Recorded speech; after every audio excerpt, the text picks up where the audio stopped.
I'm Sally, a 50-year-old housewife. Both of my children are working adults. They've left home and are living on their own. Now that they're independent, I've started working from home in addition to my housewife duties. My husband has been very supportive of me working from home. At first, I was only able to make around $200 a month, but gradually my income increased to $600, then $800. I'm grateful to the clients who give me work. My sister-in-law's family also lives in the same neighborhood. She's my husband's twin sister, so she's the same age as him. My husband and I are the same age as well, so inevitably, I'm also the same age as my sister-in-law. We became somewhat close from the beginning, but I've always disliked my sister-in-law, and even talking to her was bothersome. My husband also consistently expressed his dislike for his sister. I suppose she's always been arrogant. She's very conceited, loves to look down on people, the type of woman who loves to show off, and it's quite annoying. At her place, she has a bedridden son. For me, he's my nephew. Tommy is 24. He has suffered from a serious illness since he was little, and he can hardly move his body. Therefore, he's always lived in bed.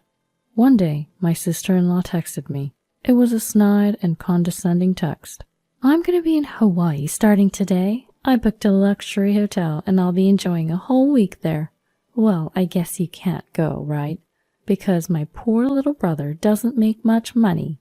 Aren't you guys such a poor middle-aged couple? You're probably on the verge of divorce." Huh? "I'm going to be in a swimsuit attracting everyone's attention on the beach. You, with your matronly figure, can't even wear a swimsuit, right? Your belly must be saggy after having 2 kids. But I only have Tommy, so I'm still slim and firm. Nobody would guess I'm 50. Not like you, a fat old woman." How rude could she be? It's true that I have 2 children. They were born close together, so my body didn't snap back right away. Even now, I can't say I have a toned, beautiful belly. I have a matronly figure, but so does my sister-in-law. My sister-in-law seems to have a lot of confidence in herself, but to me, she's the same level. If she was a very beautiful and well-shaped person, I might be able to tolerate her comments. But why do I have to hear this from my sister-in-law? Moreover, I wondered what she was going to do with Tommy. So what's going to happen with Tommy? Are you leaving him somewhere or having someone come in every day? Even staying overnight? Huh? There's no way I'm doing that. It's a hassle. He'll be fine just sleeping at home, won't he? Anyway, I left some drinks and things by his bed. That's horrible. How can you do such a thing? What? I don't need to be told by someone like you who hasn't had any hardship. My life is messed up because of him. I shouldn't have had a son like that. Well then, I'll take care of him. I'll go get Tommy now. Do whatever you want. I'll be happy if he's gone. Just wait. I'll be there shortly. And so I headed towards my sister-in-law's house. It's a mere 5-minute drive, so it's very close. Tommy is bedridden and uses a special wheelchair to get around. That's why I headed there in a station wagon, which can accommodate a wheelchair. You really came for this kind of guy? Yes, I did, because I feel sorry for Tommy. He's just a burden, just lazing around doing nothing at his age. Well, you're also a full-time housewife living around, so you're perfect for each other. I'm doing remote work, you know. I'm not a housewife loafing around, and not all housewives are loafers, right? Pff, remote work, huh? That's not a real job. Both my husband and I are full-time employees. You're basically just a housewife. It'd serve you right to spend the rest of your life taking care of Tommy. Oh, is that so? Let's go, Tommy. Okay. Tommy seemed to be rather downcast. It can't be helped, as he's being treated like this by his biological mother. I understand that taking care of a sick child is very difficult, but it's too cruel to say such things right in front of him. At the very least, if she has to vent, I wish she would do it somewhere out of the child's sight. It doesn't matter whether the child is an adult, because anyone in the same situation will definitely get hurt. After some time, I managed to bring Tommy to our house. Then my husband came home. Huh? Tommy? Why are you here? Uncle David, I'm sorry. The truth is, your sister was going to leave Tommy behind because she's going on vacation, so I said I'd bring him home. I'm sorry for doing this without consulting you first. No, it's all right. My sister must have lost her mind. Leaving him behind is just the lowest. Tommy, feel free to stay here from now on. We'll take good care of you." "Uncle David." "That's right. You don't have to worry about anything. I've loved you since you were a kid." "Thank you, Aunt Sally." "I absolutely detest my sister-in-law and her husband. They're terribly malicious and the worst kind of people. However, I've always liked Tommy. Despite suffering from his illness, he's overflowing with empathy for others, and above all, he's very smart. I don't think he's been able to attend special education school much, but he was naturally bright to begin with. I've always thought that he was the definition of a smart kid. I heard my sister-in-law and her husband left for Hawaii after that. I was shocked that they really intended to go to Hawaii, leaving behind their bedridden son. I wonder what they would do if something happened to him.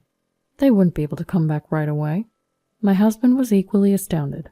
"Seriously, my sister and her husband must be out of their minds. Going to Hawaii and leaving Tommy behind?" "I agree. I might be out of place saying this since I've never taken care of him, but to leave him without making use of any care services or facilities? If that message hadn't come, Tommy would have been left behind without us even noticing. Gives me the chills." "Yes, it's really horrible. Indeed, I've never cared for a child with a serious illness. My in-laws are still very much alive and well, and they've always said that if they ever become unable to move, they'll go to a senior home, so I've never been a caregiver either. That's why I didn't feel in a position to criticize my sister-in-law, but I still can't fathom how she could just leave her son with only a drink and abandon him. The child has a serious illness, so they can receive welfare support, and if they need to travel far, they can also use short-term care facilities. My sister-in-law and her family returned home. They came all the way to our home just to insult us.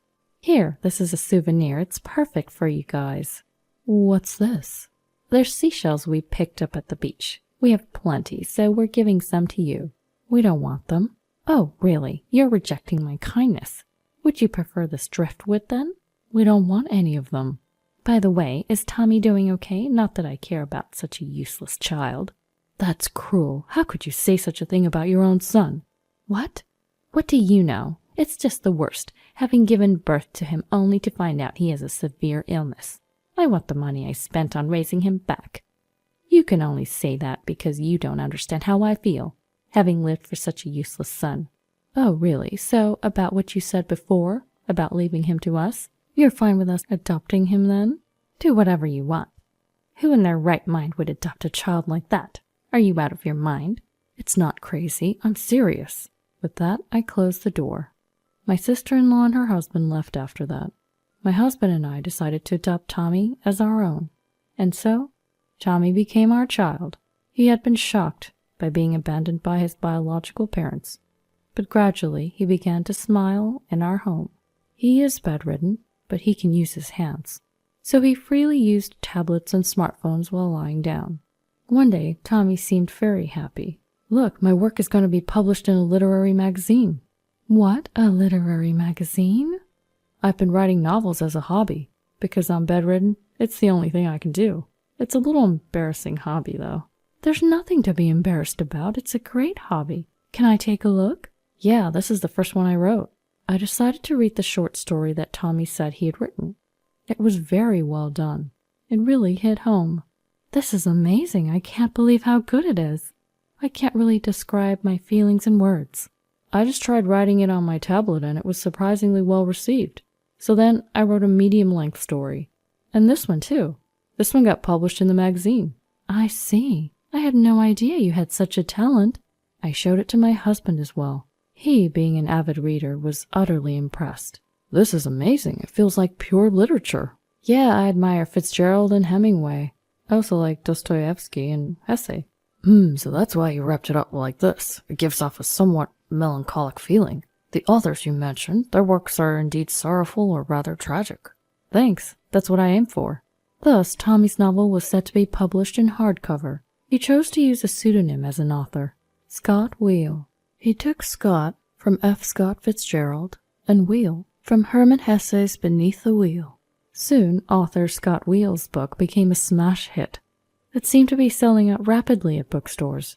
There was even a dedicated section for his books at the local bookstore, which made me happy. Then, Tommy won the Pulitzer Prize. We were all surprised. I won the Pulitzer Prize? That's amazing. You really did work hard for this.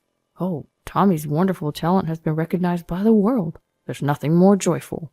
Yes, even someone bedridden like me can become a recognized writer. No one should ever give up on their dreams. I need to take a page out of your book. Then a press conference was arranged. Of course, without us. Tommy couldn't go on stage. He needed to be seated in a special wheelchair. His upper body needed to be secured. I wheeled him into the venue. Tommy seemed tense, his facial expression showing nervousness. Finally, the press conference began.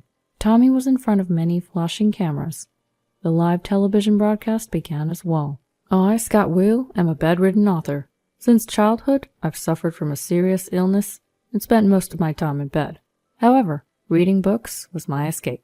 So I decided that I too wanted to be an author and bring everyone some inspiration. I'm grateful to everyone who read my books and to my step-parents who adopted me. After Tommy's speech, the journalists started asking questions. Some were rather insensitive.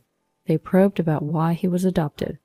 To this, Tommy responded, "My real mother was very troubled due to my illness. She probably grew to dislike me. I can't blame her for it." Then voices rose from everywhere. What a terrible parent. That's really low. However, Tommy did not seem to want any pity. Everyone has their circumstances, so I'd ask you to not judge them here. Please, I beg you. When everything ended, my husband and I helped Tommy get into the car. Our car was modified so that Tommy's wheelchair could easily get in. Upon returning home, my sister-in-law and her husband were waiting for us. "Tommy, you won the Pulitzer Prize? I'm so happy. Come live with us again." My sister-in-law suddenly changed her attitude. She probably thought that Tommy was going to make a lot of money. "No, I'll keep living here. I'm not going back to that house." "But I'm your real mother." "My only parents are Sally and David." "Then give us the prize money." "No, this money's for my mom and dad, not you. It's for Sally." "What? I'm the one who raised you all these years. Give it to me." "No way." Despite her not being short on money, my sister-in-law has a keen nose for it. She's the type to latch onto anything that could quickly turn into cash. That's why she insisted on having the $15,000 from the Pulitzer Prize. But Tommy wasn't giving up either. "I no longer think of you as parents. Even when I was young, you insulted me. I didn't speak ill of you at the press conference, but you often said things like you wished you hadn't given birth to me. You even said you wanted to abandon such a worthless son, didn't you? Do you have any idea how much that hurt? I'm the one who's at a loss for having given birth to someone like you. You should be the one apologizing. I did nothing wrong. How dare you forget the favor of raising you?" Her husband also kept demanding for the money. It made me wonder how greedy they could be. It's shameful. Really vulgar. They flated their status as full-time employees and how they weren't short on money, yet they seemed foolish. So I decided to counterattack. "You love money so much you're selling all kinds of stuff in those online marketplaces, aren't you? You're that desperate to make a profit?" "What?" "Look, you're selling a bunch of seashells, right? And it seems like you're also selling coral. You think that's okay?" "Huh? Everyone buys seashells to decorate their homes." "No, that's not okay. Maybe taking a few seashells as a souvenir from a beach in Hawaii is okay, but certainly not coral. Even if you say it's not okay, they're beautiful and they're not alive, so what's the problem?" "It's not about that. Both seashells and coral are important in forming the beach. Even if the coral is dead, it's not okay to take them home. It's even written on Hawaii's official website. Maybe check out the fishing regulations of Hawaii. It'll show you it's not okay. And seems you might even have to pay a fine if it's deemed malicious." "What? No way, I absolutely refuse." "Well, since you're selling them on the online marketplaces, it's definitely malicious. So I'm going to report you. We're going inside the house now. Bye." "No, don't." "I totally will. You'll definitely get caught. I can't wait." And with that, we swiftly went inside our house. Immediately after, we contacted the police. Anyone might pick up a few seashells, but I saw it on the online marketplace. My sister-in-law was selling a huge amount of seashells and coral, and it was a ridiculously large amount. I thought she was a poacher or something. She might have thought it was okay to take coral as long as it wasn't alive, but ignorance can be scary. Of course, I also reported her on the online marketplace. Well, I realized the situation just yesterday, so I think it served as a perfect payback. Ever since then, my sister-in-law got involved with the police and ended up paying fines. I hope she realizes the gravity of her actions. She has done something so serious that she should reflect on her actions. Since then, my sister-in-law has stopped coming to our house. I wonder if she's scared that I might do something again. As far as I'm concerned, I wouldn't do anything unpleasant to her, unless she does something to me. But I don't want to deal with my sister-in-law, so I'm thankful she's keeping her distance. I wish she would keep it this way forever. I, on the other hand, am taking care of Tommy while working from home. I'm also getting help from a caregiver, so I don't have to do everything on my own. Indeed, it's tough to care for him as he's bedridden, but I'm happy just to be able to be with him. I want Tommy to keep writing novels worry-free from now on. I hope that his novels will become even more well-known all over the world. Our kids have also become huge fans of Tommy's novels. They'll be coming back home soon, and I hope we can all spend a good time together as a family.